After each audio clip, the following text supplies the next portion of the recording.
está celebrando Dia Betico, juega na popular na Dam de Casariba, ambiente total nosso tem. Essa aqui está pelo menos, se me não errar, está 23 anos, então não sei de mais celebração não promete. Com himno bandeira, etc. Pero essa aqui é de 23 anos que nós estamos fazendo para Dia Betico. E, mas costumbre, há um bom ambiente para o vegan popular, que é uma tradição de Aruba, que é parte de cultura. E aqui na Casariba é prazer para nós fazer o vegan aqui. É muito young, é muito não sei, infantil. Tura gosta de, entre outros, você carreira na pia, carreira de taira, arranca cabuia, entre dama, é muito hamburger, sempre muito na gana. E também, comendo com ovo de cuchara, llena bota com água, custo imenso, custo com muita nada gosta, e prêmio grátis, participação da grátis. E parte da tarde, nós cambiamos de mês para o qual está adulto, não? E nós estamos sempre com preto que está acontece de beber cerveja, vai para acabamento de clavo, e viajar que nós vimos com o vegan novo, sim e não, sim off não, e muita não chiquita gosta, é maior não, é grande não, também passa tremendo.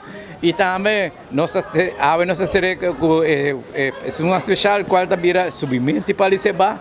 E nós estamos em dois grupos com assim, tremendo show. E naturalmente, praticamente, nós queremos quase empatar, para o público decidir quem está ganhando. E nós temos dois grupos, não está preto sempre. Agora que não vem para subir para Liceba, tem Moli Boys, of Loco Boys, Número, Kadushi Boys. Assim, ninguém está formando número. E assim que nós estamos a noite com algo great para a gente gosta. Nós temos quanto tempo de aguacero, pero assim esse ambiente está total. Pero nós estamos contentos. Assim que nós podemos trazer dia mais para o vegan popular e nós invitar a Aruba completo para 18 de março, dia de himno de bandeira. E com que está bem grande, además de Pareceba, nós também temos balanceamento alto, qual está único, great.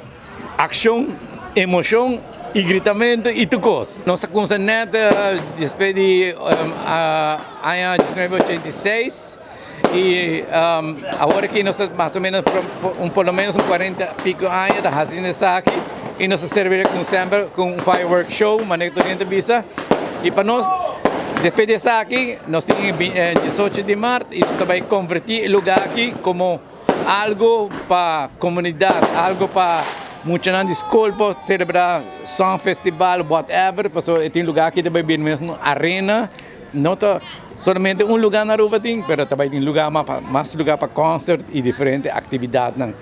Welcome to Santa Cruz e welcome to the Golden Anchor.